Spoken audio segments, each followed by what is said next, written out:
God of grace Ram Charan. So Charan God of grace అని ఎందుకన్నానో మీకు ఈ వీడియో అయ్యేలోపు క్లారిటీ వచ్చేస్తుంది. And as a dancer Ram Charan మీద నాకున్న ఒపీనియన్ మాత్రం చెప్తున్నాను. నాకు రామ్ చరణ్ డాన్స్ నచ్చింది. వేరే వాళ్ళకి అల్లు అర్జున్ డాన్స్ నచ్చొచ్చు, ఇంకొకరు ఎన్టీఆర్ డాన్స్ నచ్చొచ్చు, ఇంకొంతమందికి రామ్ పోతినేని డాన్స్ కూడా నచ్చొచ్చు. సో ఇది ఓన్లీ నా పర్సనల్ ఒపీనియన్ మాత్రమే, అది కూడా రామ్ చరణ్ గారి మీద, రామ్ చరణ్ గారి డాన్స్ మీద. అదనమాట matter. Welcome back to movie and Telugu.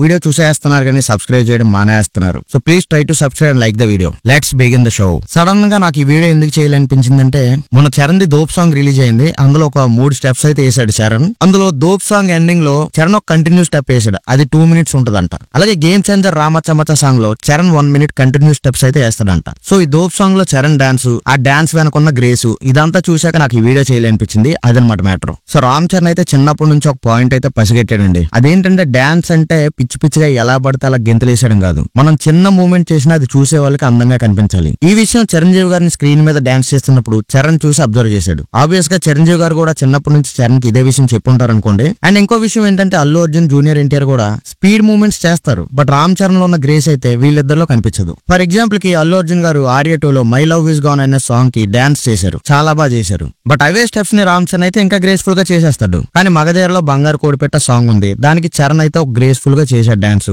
ఇప్పుడు అదే బంగారు కోడిపెట్టకి అల్లు అర్జున్ డాన్స్ చేయమంటే అంతే గ్రేస్ఫుల్ గా చేసేవాడా అని నాకు డౌట్ అవుతుంది. సేమ్ అలాగే త్రిబుల్ లో నాటు నాటు సాంగ్ కి ఎన్టీఆర్ తో పాటు రామ్ చరణ్ కూడా డాన్స్ చేశాడు. ఆ సాంగ్ ఒక ఫాస్ట్ బీట్ లో వెళ్తుంటది. సో ఆ ఫాస్ట్ బీట్ కి రామ్ చరణ్ ఇంకా ఎన్టీఆర్ ఇద్దరు కూడా అంతే ఫాస్ట్ గా స్టెప్స్ అయితే వేశారు. బట్ తారక్ ఆ స్టెప్స్ వేస్తున్నప్పుడు కొంచెం ఇబ్బంది పడ్డట్టుగా ఫేస్ లో అయితే మనకు కనిపించింది. కానీ రామ్ చరణ్ అదే స్టెప్స్ ని చాలా గ్రేస్ఫుల్ గా, ఈజీగా, విత్ ఎక్స్ప్రెషన్స్ తో చేసేసాడు. ఇప్పుడు సింపుల్ అండి, బాలీవుడ్ లో హృతిక్ రోషన్ ఉన్నాడు, చాలా బాగా డాన్స్ చేస్తాడు. కానీ అతనికన్నా స్పీడ్ గా టైగర్ ష్రాఫ్ కూడా డాన్స్ చేస్తాడు. అంటే లైక్ జిమ్నాస్టిక్స్ గానీ ఇవన్నీ కూడా చేస్తుంటాడు. అయినా హృతిక్ రోషన్ డాన్స్ కి ఎక్కువ మంది ఫ్యాన్స్ ఎందుకున్నారు? ఎందుకంటే హృతిక్ రోషన్ బాడీలో గ్రేస్ ఉంటది. హృతిక్ రోషన్ పెద్ద పెద్ద స్టెప్స్ అయ్యక్కర్లేదు, జస్ట్ నడిచినా చాలు, గ్రేస్ఫుల్ గా ఉంటది, అందంగా ఉంటది. సో ఇక్కడ హృతిక్ రోషన్, రామ్ చరణ్ అయితే అల్లు అర్జున్, ఎన్టీఆర్, టైగర్ ష్రాఫ్ లాగా అనమాట. అది matter. Of course Bunny gymnastics kind of movements చేస్తాడు. బట్ ఆర్సీ అవేం చేయక్కర్లేదు, జస్ట్ వాక్ చేసినా మనకు ఆ గ్రేస్ కనిపిస్తుంది. అసలు రామ్ చరణ్ గారికి అలాంటి గ్రేస్ ఎలా వచ్చింది? ఆ గ్రేస్ వెనక ఉన్న సీక్రెట్ ఏంటి? ఇప్పుడు చూద్దాం. పాయింట్ 1, చరణ్ ఏదో కైండ్ ఆఫ్ స్టైల్ మీద అయితే ఆధారపడ్డాడు. He blends various dance forms including classical,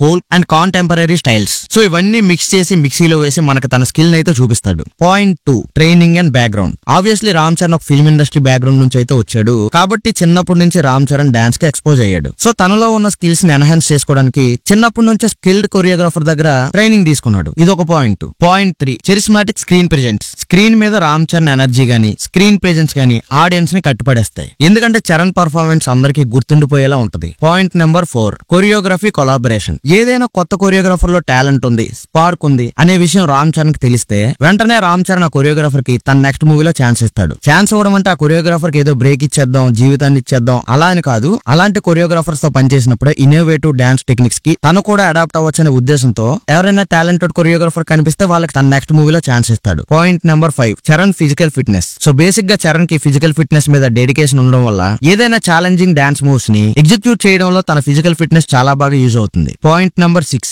expressive performance. Ram Charan తన ఎమోషన్స్ ని డాన్స్ చేసేటప్పుడు ఎఫెక్టివ్ గా కన్వే చేస్తాడు. కాబట్టి ఆడియన్స్ తన పర్ఫార్మెన్స్ కి డీప్ లెవెల్ లో కనెక్ట్ అవుతారు. సో ఓవరాల్ గా చెప్పాలంటే Ram Charan dedication, talent, ability, బాడీలో ఉన్న ఫ్లెక్సిబిలిటీ ఇవన్నీ కూడా చరణ్ ని ఫిల్మ్ ఇండస్ట్రీలో ఒక డాన్సర్ గా స్టాండ్ అవుట్ అయ్యేలా చేసాయి. సో ఇప్పుడు మీకు అర్థమైందా రామ్ చరణ్ ని గాడ్ ఆఫ్ గ్రేస్ అని ఎందుకు పిలుస్తారో? ఇది రామ్ చరణ్ గ్రేస్ వెనకాల ఉన్న సీక్రెట్. మీకు ఈ వీడియో నచ్చితే లైక్ చేసి మన ఛానల్ సబ్స్క్రైబ్ చేయండి.